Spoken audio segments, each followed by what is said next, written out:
Hello मेरे प्यारे विद्यार्थियों, कैसे हो आप सभी। मैं रवि रंजन सर स्वागत करता हूं आपका अपने यूट्यूब चैनल इंग्लिश मस्ती रवि के एक बेहतरीन क्लास में। विद्यार्थियों, आज के क्लास में हम लोग पढ़ेंगे पोएट्री चैप्टर 9 द स्नेक का कविता। पिछले क्लास में हम लोगों ने पोएट्री चैप्टर जो 9 है स्नेक, इसके कवि D.H. लॉरेंस के बारे में देखा था। आज कविताओं को देखेंगे। इसका कविता थोड़ा लंबा है, इसलिए यह आपको पार्ट बाई पार्ट में मिलेगा। तो आज इस कविता का पहला पार्ट है। विद्यार्थियों, यह जो क्लास है वो आर्ट्स साइंस कॉमर्स सभी विद्यार्थियों के लिए है, और जो भी विद्यार्थी 2024 में बिहार बोर्ड की परीक्षा देंगे उनके लिए हिंदी और इंग्लिश का संपूर्ण क्लास हमारे यूट्यूब चैनल पे आपका कंप्लीट होगा। यदि आप भी एकदम फ्री में PDF डाउनलोड करना चाहते हैं इंग्लिश और हिंदी दोनों का, तो आप हमारे YouTube channel Telegram channel English मस्ती रवि से जरूर जुड़ें। तो चलिए हम लोग आज के क्लास की शुरुआत करते हैं। विद्यार्थियों, कल जो है हमने पढ़ा था उसमें कुछ जो है वो छूट गया था कवि के परिचय को बताने में, है ना। देखिए, एक स्लाइड हम मिस कर दिए थे, इसको हम आज देख लेते हैं। उसको समझने के लिए हमको पहले थोड़ा सा पहले वाला समझना पड़ेगा जो हम कल पढ़ चुके हैं। तो थोड़ा सा कल वाला एक बार रिवीजन कर लीजिए, फिर हम लोग आज चलते हैं अपने कविता की ओर। देखिए क्या बोल रहा है आगे। देखिए, बोल रहा है his important works include a collection of poem 1909, the white peacock 1911, the trace passers 1992। ये तो कल हम समझ ही लिए थे कि उनका जो महत्वपूर्ण कृति है, जो महत्वपूर्ण रचना है, वो किस किस किताबों में शामिल है, उसमें क्या क्या शामिल है। तो उनका जो किताब है एक कलेक्शन ऑफ पोएम, ये वाला, द वाइट पीकॉक ये, और द ट्रेस पासर्स 1912 हो जाएगा ये, ठीक है ना। 1992 नहीं, 1912, क्योंकि यहाँ देखिए 1912 लिखा हुआ है। तो उनकी महत्वपूर्ण कृतियों में क्या क्या शामिल है, तो एक कलेक्शन ऑफ पोएम है, द वाइट पीकॉक है, द ट्रेस पासर्स है, और भी है। देखिए क्या क्या, और जो हम कल बताए थे सन्स एंड लवर्स है 1913 में, द रेनबो है 1915। कल जो थोड़ा सा छूट गया था वो यही था कि उनका 2 बुक और है, एक है प्लमेड सरपेंट, है ना, और दूसरा है Chatterley's lover, lady Chatterley's Lover. ये देखिए प्लमेड सरपेंट और ये है चैटरलीज लवर, जो दोनों D.H. लॉरेंस के द्वारा ही लिखा गया है। और जो कब कब लिखा गया है, तो ये दोनों 1926 ईस्वी में लिखा गया है। तो ये दोनों बुक, और पीछे हम लोग यहाँ पर 2 बुक देखें और पीछे 3, तो 4 और 3 7 बुक। तो इनका जो महत्वपूर्ण कलेक्शन है, महत्वपूर्ण कृति है, यानी यही किताब है, यही सब किताब है, Sons and Lovers, the Rainbow, Plumed Serpent, Lady Chatterley's Lover, ये था। और जो छूट गया था वो देखिए हम लोग आगे पढ़ लेते हैं। कल जो छूट गया था ना वो यही था, यहीं से था। देखिए क्या बोल रहा है, in the present poem a snake Lawrence exalt the values of primitive life and denounces the charms and artificialities of modern civilized life। अब सबसे पहले जो है वो मीनिंग को देख लेते हैं, उसके बाद समझ में आ जाएगा, समझना आसान होगा। एक्सॉल्ट मतलब होता है प्रशंसा करना, वैल्यूज मतलब होता है मूल्य, डिनाउंस मतलब होता है निंदा करना, शाम मतलब होता है दिखावा करना, आर्टिफिशियलिटीज मतलब होता है कृत्रिमता। कृत्रिमता मतलब क्या होता है, जो बनावटी चीज होता है। कृत्रिम मतलब जो मानव के द्वारा बनाया गया चीज है उसको कृत्रिम, आर्टिफिशियल थिंक बोलते हैं। नहीं, तो आर्टिफिशियल जो भी चीज होता है वो मानव के द्वारा बनाया जाता है, और उसका जो नाउन हो गया, जो कृत्रिमता हो गया, जो बनावटपन हो गया, जो बनावटी हो गया, वही आर्टिफिशियलिटीज होता है, ठीक है ना। जिस भी वर्ड के अंत में ITY लगा होता है वो जनरली नाउन होता है, ठीक है। मॉडर्न मतलब हो गया आधुनिक, और सिविलाइज्ड लाइफ मतलब हो गया सब जीवन। तो ये जो वर्तमान पोयम है, ये जो प्रेजेंट पोयम है, कौन सा है, कमेंट में बताइए। अ स्नेक, जिसके लेखक कौन है, कमेंट में बताइए आप लोग, D.H. Lawrence. Exalt the values of primitive life, इन्होंने जो है वो प्राचीन जो जीवन है ना, जो प्राचीनतम जो जीवन है उसके मूल्यों की प्रशंसा की है। कि पहले भी लोग रहते थे, आज भी लोग रहते हैं, लेकिन पहले जो लोग रहते थे उसमें इतना बनावटीपन नहीं था। इतना लोग जो है वो झूठ फरेब ढोंग नहीं करते थे, वो सादे सच्चे दिल के व्यक्ति थे। इतना फरेबी नहीं थे, इतना बनावटी नहीं थे कि ऊपर से कुछ और दिखते हैं और अंदर से कुछ और होते हैं। ठीक है ना। तो वही बोल रहे हैं कि snake Lawrence exalt the value of primitive life. और ये जो डी.एच. लॉरेंस हैं, ये प्राचीन लाइफ जो है, ये देखिए प्रिमिटिव लाइफ कुछ इस तरीके का होता था। लोग झोपड़ी में रहते थे, लेकिन अभी के लोगों से ज़्यादा पहले खुश रहते थे। अभी के लोगों के पास अथाह संपत्ति है, अथाह धन दौलत है, सारी चीज़ें, सुख सुविधाएं, सारी चीज़ है जो बनावटी है, लेकिन फिर भी लोग आज सुख ही नहीं है। किसी न किसी तरह का बीमारी से कोई ग्रसित है, किसी को और कोई प्रॉब्लम है, किसी को और कोई समस्याएं हैं। मतलब कि हम जितना ज़्यादा मॉडर्न होते जा रहे हैं, उतना ही ज़्यादा समस्याओं से बंधते जा रहे हैं, क्योंकि अभी जो है सारा काम ऑटोमेटिक हो गया है ना। किसी चीज़ को आदमी को करना नहीं पड़ता है, मतलब कि उसमें आदमी का इन्वॉल्वमेंट इतना ही होता है कि सिर्फ मशीन को आदमी चालू बंद करता है और सारा काम मशीन से होता है। पहले देखिए लोग जो हैं वो पानी पीने के लिए, अभी भी बहुत सारे जगहों पर पानी पीने के लिए लोग कल से चलाते थे या कुआं भरते थे। ठीक है ना। लेकिन अभी क्या है, एक स्विच देते हैं, मोटर चालू, पानी गिरना शुरू। तो वो प्राचीन जो लाइफ था, उसमें जो है वो हमारा एज ज़्यादा था, मतलब आदमी ज़्यादा दिन बचता था। हाँ, लेकिन आधुनिक लाइफ की तरह सुख सुविधाएं नहीं थी, लेकिन वो भी कुछ कुछ सही था, क्योंकि उससे जो है वो आदमी अपना बॉडी का कम से कम क्या करता था, ख्याल रख सकता था। आज तो आप सोए सोए ही बोल सकते हैं एलेक्सा फैन ऑन कर दो, तो एलेक्सा जो है ना फैन ऑन कर देगी, है ना। बोलेंगे एलेक्सा टीवी चालू कर दो, तो एलेक्सा जो है टीवी चालू कर देगी। आप सोए रहिए, कुछ नहीं कीजिए, है ना। तो ये मॉडर्न लाइफ है। और जो पहले का लाइफ था वो इससे ज़्यादा अच्छा था, क्योंकि हमको जाना पड़ता था कहीं ना कहीं, है ना। कुछ अब अभी देखिए है वो, आप मोटरसाइकिल हो गया है, तो जो व्यक्ति के पास मोटरसाइकिल है उसको 2 कदम भी जाना होता है या 1 किलोमीटर भी जाना होता है, तो वो पैदल जाना नहीं चाहते हैं, है ना। वो मोटरसाइकिल पकड़ते हैं, तुरंत पहुंच जाते हैं, जबकि उतना ज़्यादा ज़रूरी भी नहीं होता है।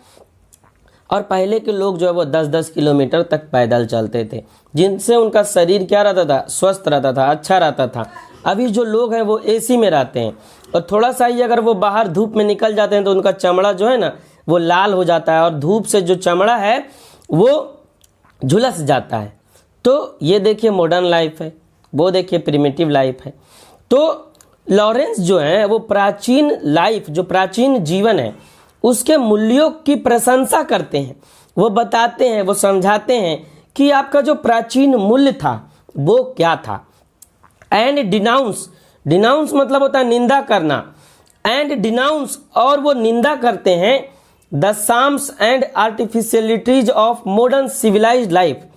और आज के जो दिखावा और कृत्रिमता भरा जीवन है उसकी जो है, और जो आधुनिक सब जीवन, हम सो कॉल्ड अपने आप को मॉडर्न सिविलाइज्ड मैन कहते हैं, मॉडर्न सिविलाइज्ड पीपल कहते हैं, लेकिन क्या आज हम लोग मॉडर्न सिविलाइज्ड पीपल हैं? एकदम नहीं, है ना।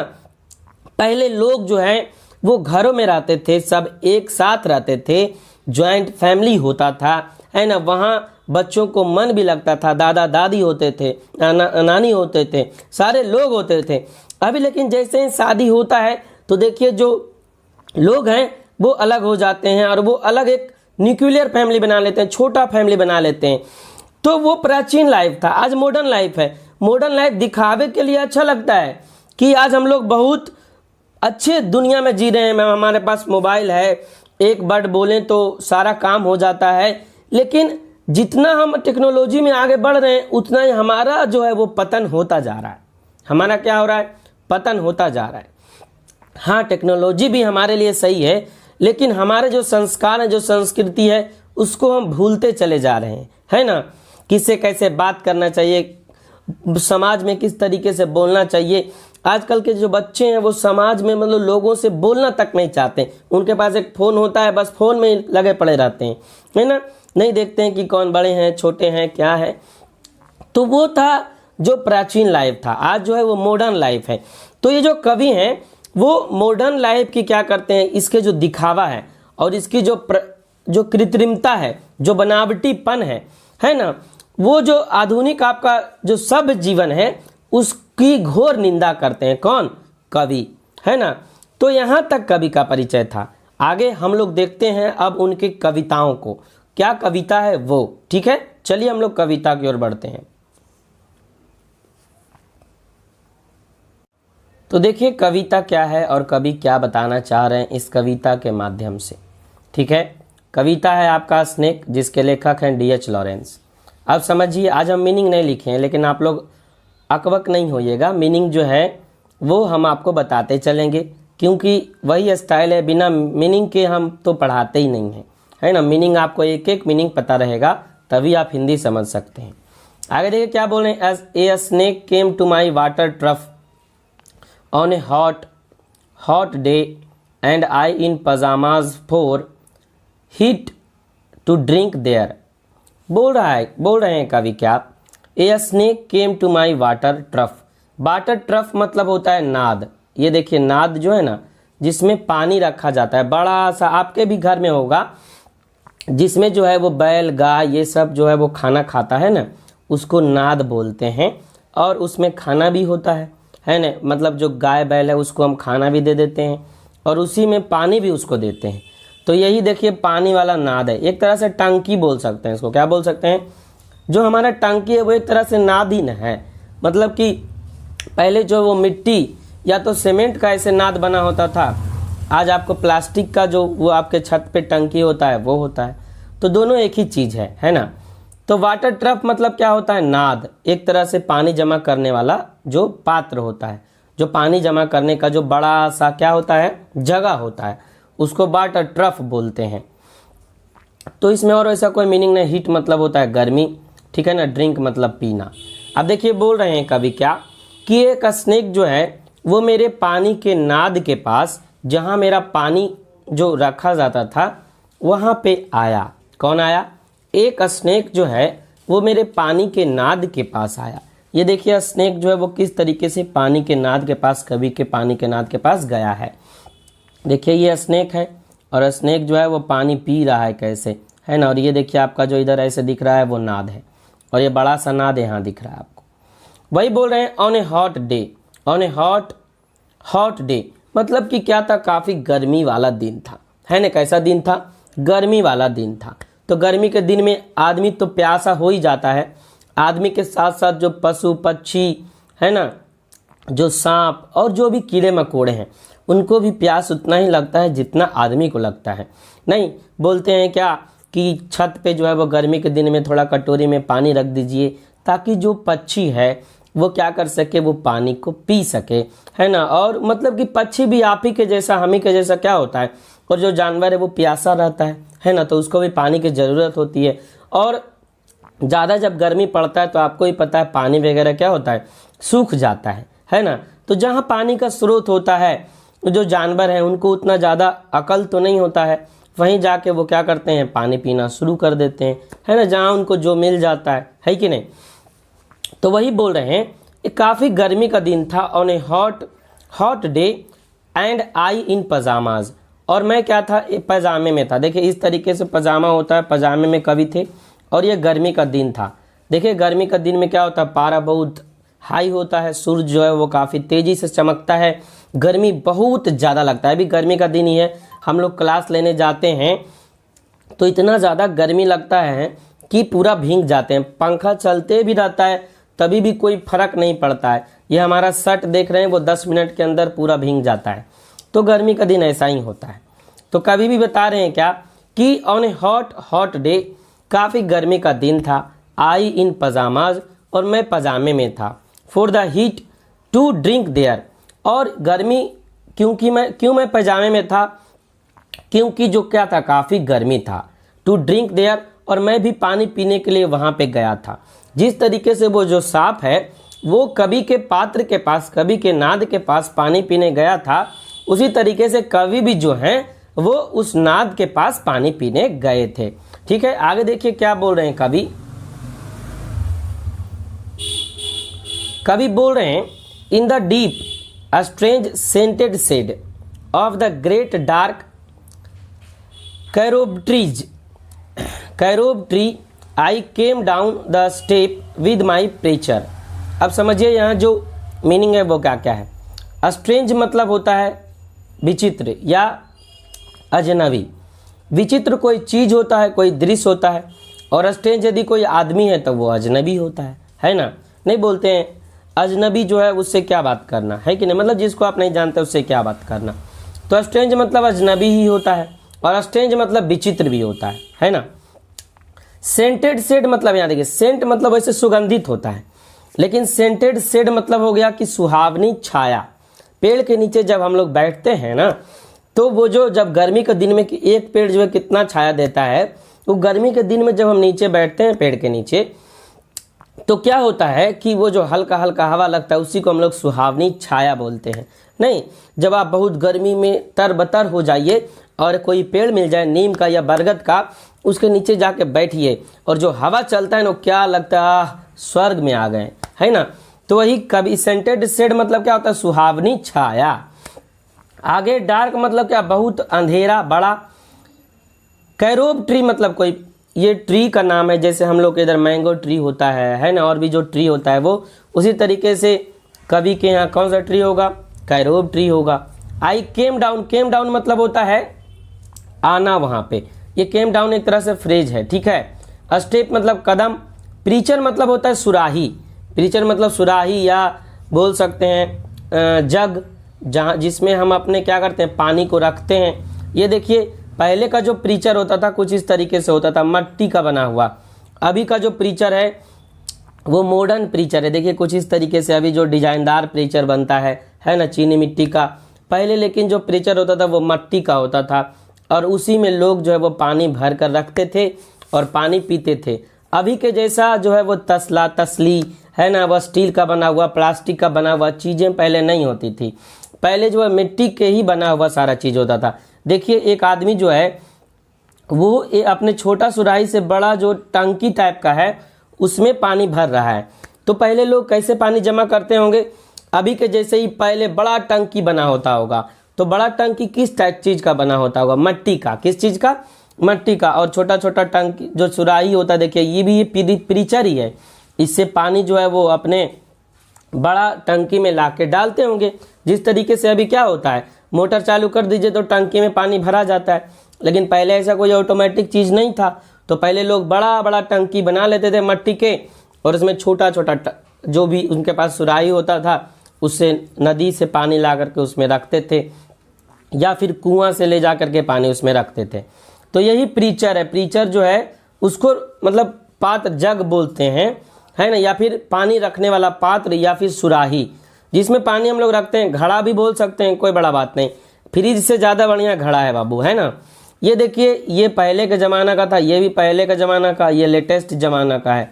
और अभी लेटेस्ट ज़माना में स्टील का भी आता है बहुत सारा। अब तो खैर पूछे मत, कितना तरह का प्रीचर आपको मिल जाएगा वो आपको भी पता होगा। अब समझिए क्या बोल रहे हैं। तो in the deep strange scented shade of the great dark carob tree, और वो जो सांप था ना, वो जो कैरोब ट्री का जो सुहानी छाया था, है ना, जो बड़ा सा कैरोब ट्री, यही देखिए कैरोब ट्री है ना। उतना कोई खास दिख नहीं रहा है, लेकिन फिर भी एक पिक्चर हम ले लिए हैं। ये बड़ा सा क्या है, एक कैरोब ट्री है। इसी कैरोब ट्री के अंदर गहराई में एक सुहावनी छाया में, वो जो है वो विचित्र सुहावनी छाया में वो सांप जो है वो बैठा था, है ना। और वहीं से निकल करके क्या हुआ था, सांप आया था। और बोल रहे हैं कभी, I came down the steps with my pitcher, और जिस जगह पे सांप जो है वो पानी पी रहा था ना, उस जगह पर हम भी अपना प्रीचर ले करके पानी लाने गए थे। क्योंकि कवि जो है वो पुराने ज़माने के थे, और पहले तो आपको ही पता है, अभी जैसे बताएं कि पानी जमा होता था और उससे पानी लेकर के लोग पीते थे, है ना। अभी भी उसी तरीके का होता है बहुत सारे जगहों में जहाँ जो है वो पानी की किल्लत होती है, जैसे राजस्थान वगैरह में अभी भी इसी तरीके का टैंक बना होता है ज़मीन के नीचे। जब पानी बरसात का पड़ता है तो उसमें पानी जमा हो जाता है, और वहीं का जो पानी है वो यूज करते हैं लोग, ठीक है ना। तो कभी भी जो है वो अपना पात्र लेकर के वहाँ पहुँच गए थे पानी लाने के लिए। आगे देखिए कभी क्या बोल रहे हैं,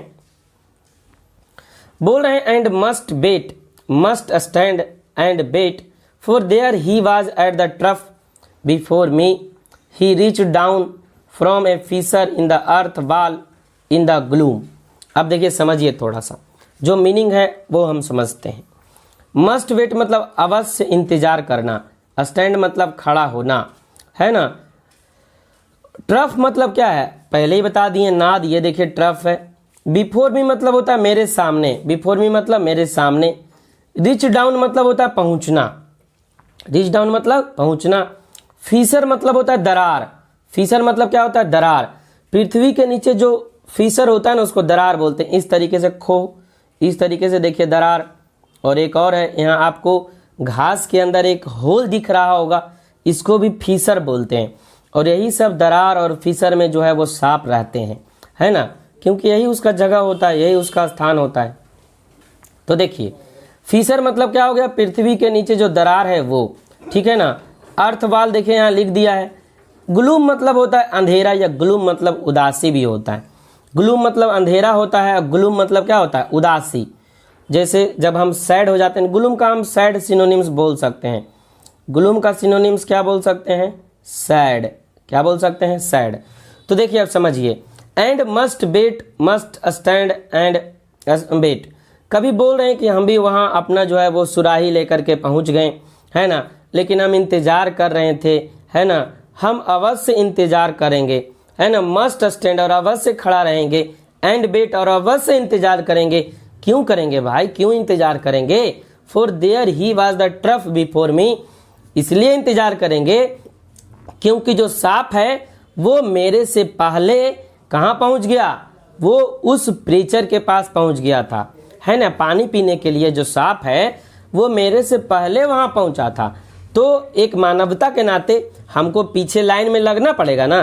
देखिए जिस तरीके से पानी भरने के लिए लोग लाइन लगाते हैं, उसी तरीके से कवि जो है वो अपनी बारी का इंतजार कर रहे थे पीछे खड़ा होकर के, कि मेरा भी बारी आएगा, सांप जब पानी पी के जाएगा तो मेरा बारी आएगा।